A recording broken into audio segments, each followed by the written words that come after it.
Going to scare the birds off here when I sit down. In today's video, I'm going to show you a tank. A little bug flying in my face. Another hummingbird returned.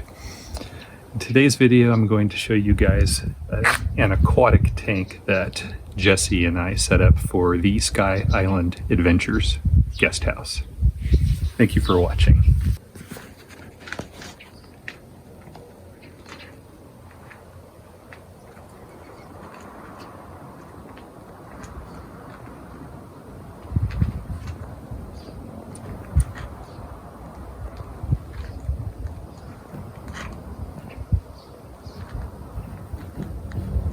Here in the Sky Island Adventures guest room, putting the finishing touches here on the room.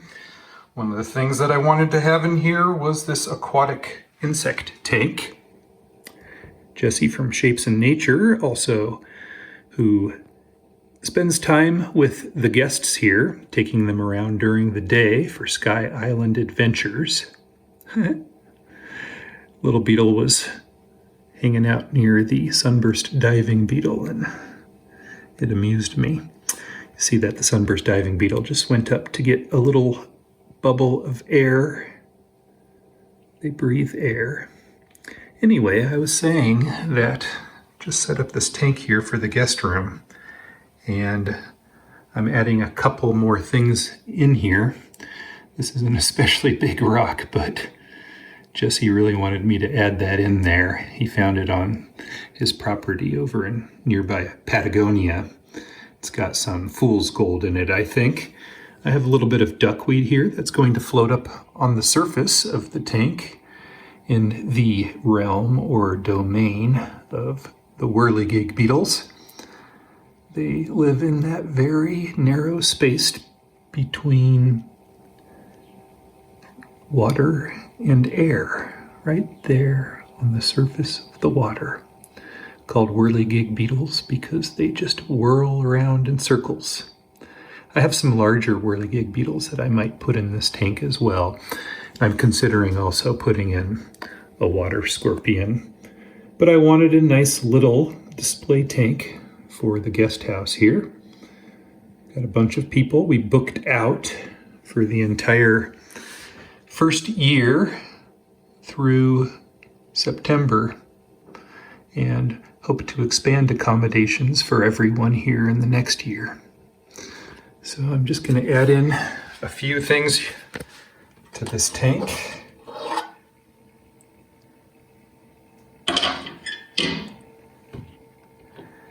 This big rock, I think it's a little too big for the tank.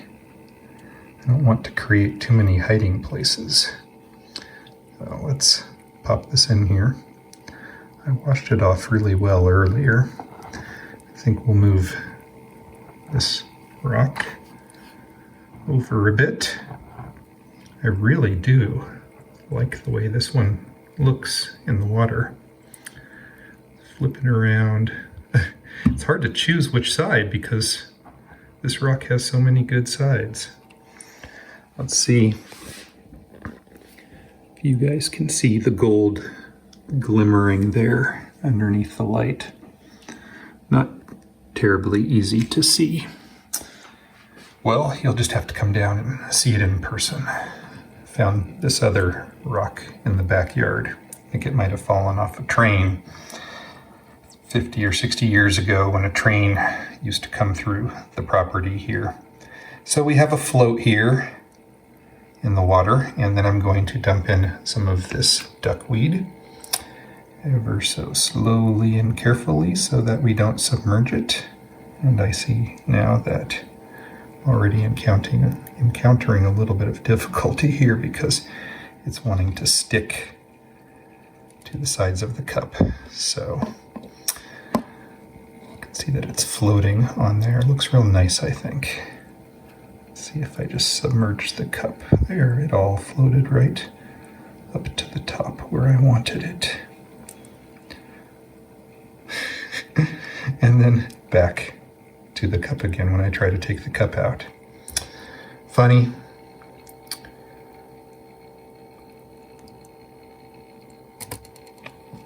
Gotta be sneaky. Just left a couple pieces there. All right, probably edit all this out. So there we go. A couple little things floating up there on the surface for both decoration's sake and for the bugs that occupy that realm. And I think I'm going to add in a water scorpion to this tank, but not before I add in a little bit more vegetation, I think. Interesting, this stream of bubbles coming up from the rock here. Kind of neat to watch them elongating themselves as they rise.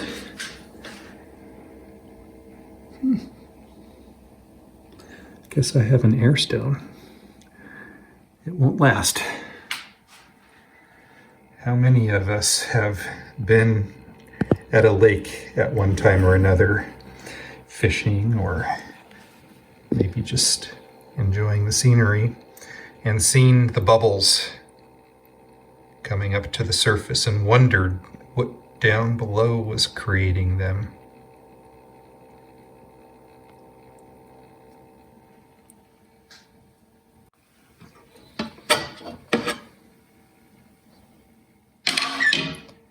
Brought a few more things back this direction to put in the tank, including this algae.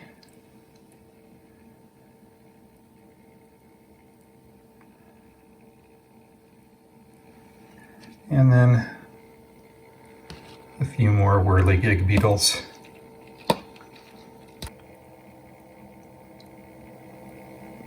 You can see that the whirligig beetles will sometimes go after those little bits of duckweed. I think they are able to detect things in the water in a similar way that bats do through echolocating small vibrations maybe in the water. I think I read about that once. Could be making that up entirely. Paddling its way through the water. I often describe them as being upside down, but perhaps it's not really a true description, since for them, this is the side that they want to be up. Down there, water scavenger beetle. See a bubble of air trapped there underneath of its body. Shiny guys, I like the perimeter around their body. Perhaps it will go up and nibble on some of this algae I just put in the tank. Other little diving beetles swimming around. Talked about the sunburst earlier. There's a banded diving beetle here in the corner of the tank. Its oxygen supply, pretty obvious there.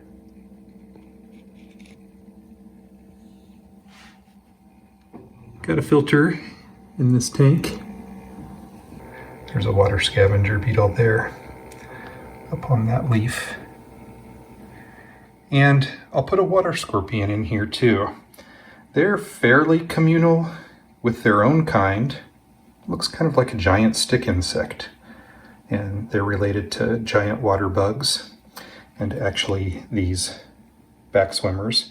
I do have, and I mentioned them earlier, some water boatmen in the tank. Kind of back there in the corner, a bit out of focus. But not mature yet. It's quite possible that the water scorpion will pick off some of the other beetles in this tank. Probably not the Thermonectus sunburst diving beetle, Thermonectus marmoratus, or our banded diving beetle. But we may have to replace some of the other things from time to time. And it's not so much unlike feeding crickets to our tarantulas or feeding fruit flies to our baby mantises, houseflies to our mantises, mealworms, roaches, various other kinds of feeders. Let's go get that water scorpion. Out here at this larger tank that I have, it's getting a bit murky there in the water despite the filter. Some larger whirligig beetles swimming up here at the surface. See them? Like piranha swimming on my finger there. Didn't get bitten, but I pulled my finger out there pretty quickly. I don't ordinarily put my finger in the water. Well, that there is a water scorpion. You can see down there in the depths that there are two banded diving beetles that are currently perched on a submerged water scorpion. And another one who has his abdomen tip coming out of the water.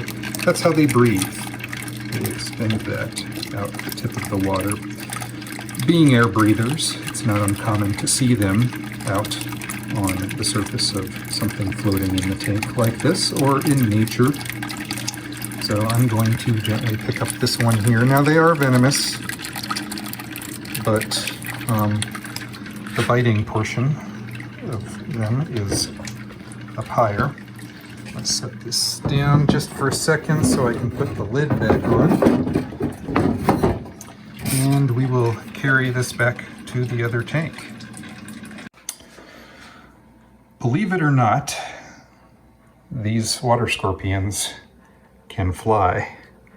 And I made a reference to them looking a bit like stick insects a little bit earlier.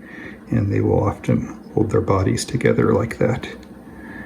And so, very gently, picking it up, and we'll set it in the water, and we'll watch it swim.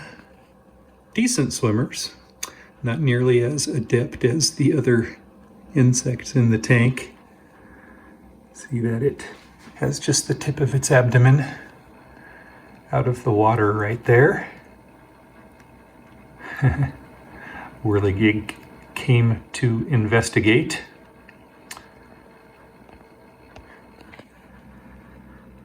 And it will probably settle in on the plants there permanently, perhaps, or sometimes maybe perch on a rock or on the algae over there. I think we are nearly done with this tank. I'll probably put one more thing in the corner back there. Maybe I'll grab this here right now and put it back there. Often over the course of the first few days, I move things around a bit until I get it looking just right. Believe it or not, the water scorpion and everything else in this tank that is an adult insect is capable of flying. This helps them here in the desert as they're temporary pools, and not all sources of water here in southeastern Arizona, where I live, dry up completely. Some bodies of water, including creeks, flow all year round. There are some underground springs and aquifers, artesian wells and things like that where there's always water. But when their pools of water do dry up, they need to be able to fly from pool to pool. And all of these are capable of doing just that. Here we have a slightly better view now of our banded diving beetle. Thank you guys for watching. If you have any questions about setting up your own water or aquatic insect tank, let me know. And of course, I am a resource for all of these wonderful aquatic insects.